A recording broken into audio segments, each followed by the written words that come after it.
bagi tugasan kami adalah yang pertama, mengkaji proses pembentukan manusia. Yang kedua, mengkaji penciptaan jantina yang berbeza. Dan yang ketiga adalah mengenal pasti keunikan manusia. Persoalan dan isu yang akan dibentangkan adalah bagaimana proses pembentukan manusia berlaku.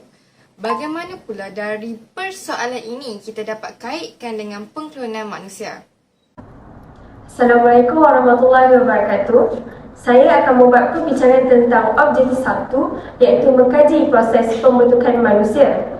Proses pembentukan manusia perlu kehadiran sel sperma dan sel ovum yang disenyawakan serta melalui beberapa peringkat pembesaran di dalam rahim sehingga terbentuknya manusia yang mempunyai sifat. Allah berfirman, kemudian air mani itu menjadi sebuku darah beku, sesudah itu Tuhan menciptakannya dan menyempurnakan kejadiannya sebagai manusia. Surah Al-Qiyamah ayat ke-38. Daripada surah ini, kita dapat simpulkan bahawa manusia terbentuk dengan adanya kehadiran sel sperma dan sel ovum. Ini dapat dikaitkan dengan pengklonan manusia yang mana bercanggah dengan hukum Islam kerana pengklonan manusia hanya memerlukan DNA dan ovum yang belum ditersenyawa. DNA ini boleh diambil dari lelaki maupun perempuan. Apa yang lebih merisaukan ialah pasangan homoseksual juga boleh mendapat anak dengan adanya teknologi ini. Oleh itu, Islam mengharamkan pengklonan manusia kerana DNA ini boleh diambil dari tubuh seorang perempuan. Persoalan yang kedua ialah bagaimana wujudnya perbezaan jantina ini dan mengapa golongan LGBT bersungguh-sungguh melawan kewujudan perbezaan jantina. Dari sudut Islam, penentuan jantina seorang bayi ditentukan oleh nutfah. Nutfah ialah peringkat pertama selepas persenyawaan dan ia bermula setelah berlakunya percampuran air mani.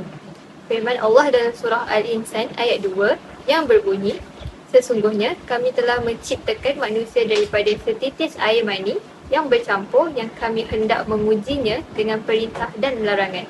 Kerana itu kami jadikan dia mendengar dan melihat. Maksud ayat di atas ialah Allah menciptakan manusia daripada air mani lelaki dan air mani perempuan. Daripada nutfah inilah Allah menciptakan anggota-anggota yang berlainan, tingkah laku yang berbeza serta menjadikan lelaki dan perempuan. Manakala dari sudut sains pula, penentuan jantina ini dapat dijelaskan melalui seks kromosom. Setiap orang mempunyai 46 kromosom yang membentuk material genetik seorang individu. Daripada 46 kromosom tadi, terdapat 2 kromosom yang menentukan jantina iaitu seks kromosom. Satu kromosom datang daripada sel sperma dan satu lagi daripada ovum.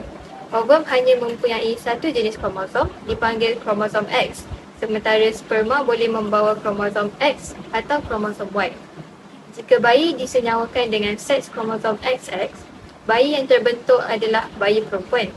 Dan jika seks kromosom yang terbentuk ialah XY, maka bayi yang terhasil ialah bayi lelaki. Daripada apa yang telah saya nyatakan tadi, jelaslah bahawa Allah telah menciptakan manusia secara berpasangan iaitu lelaki dan perempuan. Tetapi, terdapat golongan manusia yang memilih untuk ingkar dengan perintah Allah dengan mengamalkan gaya hidup songsang. Golongan ini dikenali sebagai LGBT. Islam secara jelas menolak LGBT dan umat Islam memandangnya sebagai salah satu dosa besar kerana terdapat banyak dalil daripada ayat Al-Quran dan hadis yang mengeji perbuatan ini. Tetapi, pada fahaman golongan LGBT, perbuatan mereka adalah tidak salah sama sekali. Hal ini dapat kita lihat daripada video YouTube yang tular di mana golongan LGBT berharap Undang-Undang Malaysia dapat menerima golongan LGBT. Mereka beranggapan bahawa mereka juga adalah manusia yang cuma berbeza dari segi naluri.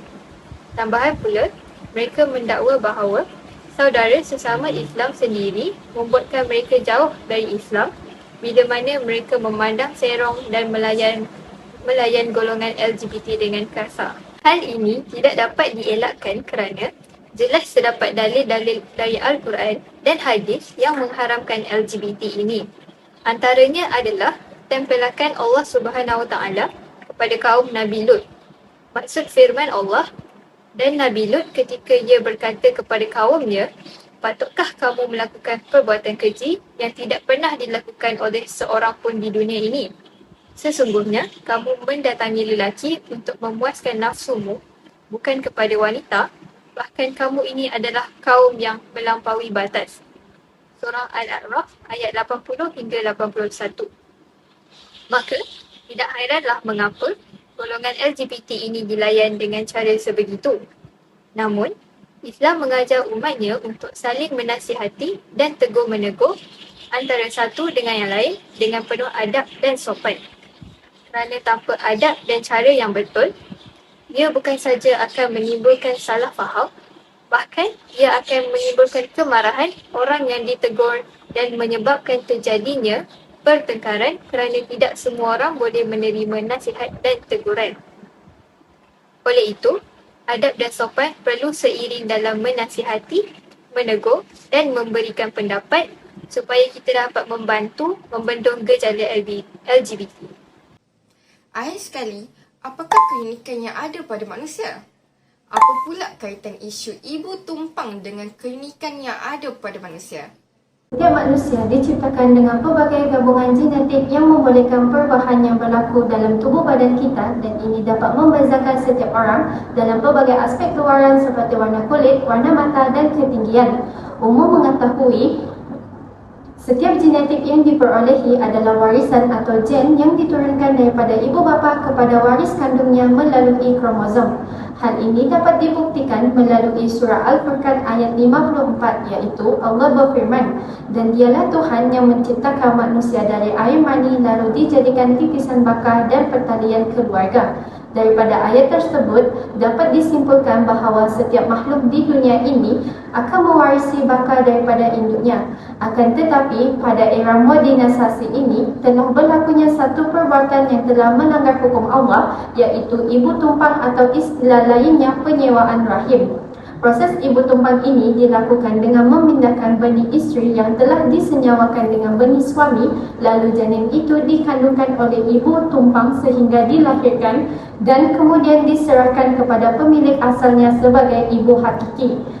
Walaupun begitu, kaedah ini adalah haram di sisi Allah kerana akan berlakunya pencampuran nasab yang mana boleh menimbulkan keraguan dan juga kecelaruan dari segi gen yang diturunkan kepada waris kandungnya, iaitu melalui kromosom yang membawa maklumat genetik ibu bapa. Nabi SAW juga telah bersabda bahawa sesiapa yang dinasabkan kepada seseorang selain ibu bapanya, ia telah melakukan perbuatan kufur yang diriwayatkan oleh hadis Bukhari dan Muslim. Secara ilmiahnya, ilmu sains berkaitan falsafah kejadian manusia adalah selari dengan pernyataan dari Al-Quran yang diturunkan kepada kita sebagai petunjuk. Itu adalah cara kita sebagai hamba untuk beriman dan mentaati Allah SWT. Dengan kurniaan akal, manusia perlu menghargai dan bersyukur tentang perihal keliharan serta fitrah asal usul kejadian yang telah sempurna di ciptaan Allah.